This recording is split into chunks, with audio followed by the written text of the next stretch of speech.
잘 반갑습니다. 5월 13일 야간 방송 시작하도록 하겠습니다. 가급적 금요일은 멤버십 방송과 야간 방송을 최대한 해보려고 노력하도록 하겠습니다. 오늘 코스피 종합지수는 2.12%, 코스닥의 경우에도 2.33% 상승으로 마감이 됐죠. 코스피 업종 차트를 살펴보면 5일 이평선을 돌파를 하고 2600선을 안착을 했습니다. 아마 상단 기준선 자리가 강력한 저항이 될 것으로 예상이 됩니다. 코스닥의 경우에는 5일 이평선을 돌파를 못하고 마감이 됐죠. 삼성전자가 2.47% 상승으로 마감이 됐습니다. 삼성전자가 오늘 양봉이 나올 것 같았습니다. 상단 21선과 11선과 기준선에서 저항을 받았죠. 삼성전자가 오늘 반등이 나올 것 같았던 이유는 우선 이평선을 삭제를 해보도록 하겠습니다. 일목균형표에서 전환선과 기준선 두 개만 표시를 해보도록 하겠습니다. 그러면 전일날 전환선과 기준선이 골든크로스가 나왔다는 것을 확인을 할 수가 있죠. 다음 주 월요일날 삼성전자가 기준선 위에서 안착을 한다면 상승을 한 번 더 노려볼 수가 있습니다. 하지만 기준선을 돌파 못하고 또다시 하락을 한다면 이러한 차트 형태가 만들어질 가능성이 굉장히 높겠죠. 오늘 삼성전자의 수급을 살펴보면 기관에서 대량으로 물량이 들어왔고 개인과 외국인들은 매도로 대응을 했습니다. 코스피 업종별 투자자 순매수도 살펴보겠습니다. 외국인과 기관들이 매수가 들어왔고 개인들만 매도로 대응을 했죠. 금융업 섹터에서 가장 많은 양 매수가 들어왔고 의약품 섹터에서는 가장 많은 양 매도가 나왔습니다. 그리고 전기전자와 제조업에서는 기관들이 집중적으로 매수를 했다는 것을 확인을 할 수가 있습니다. 코스닥의 경우에도 외국인과 기관들이 매수를 해줬습니다. 유통업과 일반 전기전자 섹터를 제외하고는 거의 모든 섹터에서 매수가 들어왔죠. 그리고 외국인들은 오늘 현물 쪽에서는 많은 매수가 들어오지는 않았지만 선물에서 9,500억 이상의 순매수가 들어왔습니다. 하지만 오늘까지 외국인들의 누적 포지션은 2조 8천억 원 이상을 매도로 대응을 하고 있습니다. 그리고 전일자를 기준으로 국내 코스피의 PBR 지수가 1.02까지 하락을 했었죠. 이 부분도 한 번씩 체크를 하시기 바랍니다. 오늘 국내 신규 확진자는 32,000명을 넘어섰고 저녁 5시 전까지 전세계 신규 확진자는 41만 명을 넘어서고 있습니다. 전일 야간장에서는 달러 인덱스 지수가 20년 만에 최고치를 기록을 했죠. 미국 4월 생산자 물가지수도 11%나 상승을 했습니다. 글로벌 투자은행인 웰스파고에 따르면 연준은 6월과 7월, 9월 달에 0.5%씩 금리 인상을 할 것으로 예상을 하고 있습니다. 하지만 옐런 재무장관은 미국 기준금리를 올리더라도 경기 침체는 없을 거라는 발표를 했었죠. 물가가 잡히지 않는 멕시코에서는 금리를 6.5%에서 7%로 인상을 했습니다. 최근 폭락장에서 개미 투자자들이 1조 8천억 원의 주식 매수를 했고 가장 많이 매수한 종목은 삼성전자였습니다. 북한에서 코로나 확산이 심각하다라는 발표가 나온 이후에 윤석열 대통령은 백신을 지원을 한다라는 발표가 나오면서 장 초반 코로나 관련주들이 상승을 했습니다.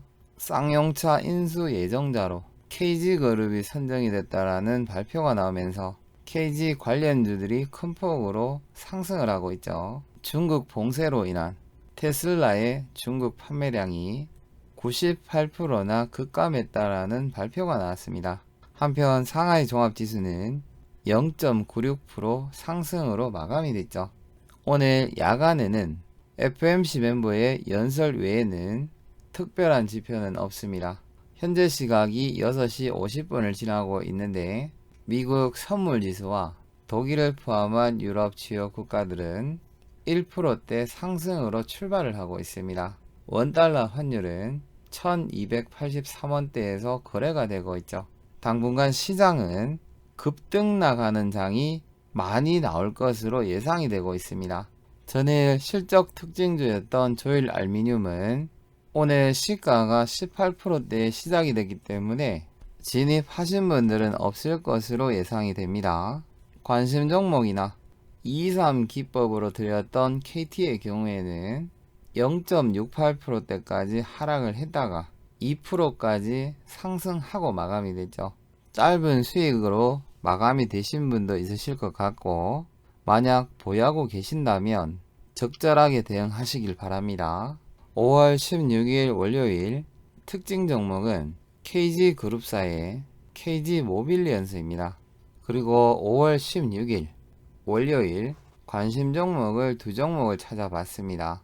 추가 상승이 가능해 보이고 사상 최대 실적주기 때문에 2600선 이하에서 만약에 물리더라도 크게 문제가 안 될 것으로 예상이 되는 종목들입니다.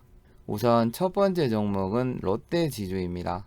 롯데지주는 러시아와 우크라이나 전쟁으로 밀가루 가격이 인상이 되면서 과자 가격이 동시에 인상이 됐죠. 러시아 우크라이나 전쟁이 장기화가 된다면 주가는 계속해서 상승할 것으로 예상이 되고 있습니다. 재무차트를 살펴보겠습니다. 2019년도를 기준으로 올해 사상 최대 실적과 전분기 적자에서 1분기에는 분기 최대 실적을 기록을 했습니다. 회사 유보율은 42,000%, 부채 비율은 106%로 롯데지주는 회사에 돈이 남아도는 기업이라고 보시면 될 것 같습니다. 두 번째 종목은 반도체 소재 관련주인 나노신소재입니다. 특히 나노신소재는 반도체 소재 사업뿐만이 아니라 태양광과 2차전지 소재 사업도 같이 진행을 하는 기업이죠. 나노신소재의 재무차트를 살펴보면 2019년도를 기준으로 올해 사상 최대 실적을 예상을 하고 있고 1분기도 분기 최대 실적을 기록을 했죠. 눈에 띄는 것은 영업이익 부분이 전분기보다 올해 100% 이상이 증가가 될 것으로 예상이 되고 있습니다.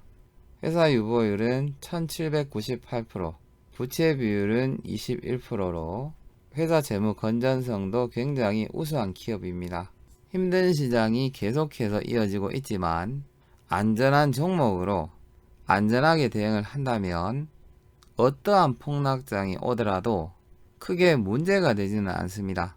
한 주 동안 고생 많으셨고 다음 주에는 국내 증시와 여러분들이 보유하고 있는 종목들이 크게 반등이 나올 수 있기를 기대해 보겠습니다. 오늘 영상이 여러분들의 주식 투자에 단 1%라도 도움이 되셨다면 구독과 좋아요 꼭 부탁드리고 여러분들의 구독과 좋아요는 공개방송 영상 제작에 가장 큰 힘이 됩니다. 수고하셨습니다.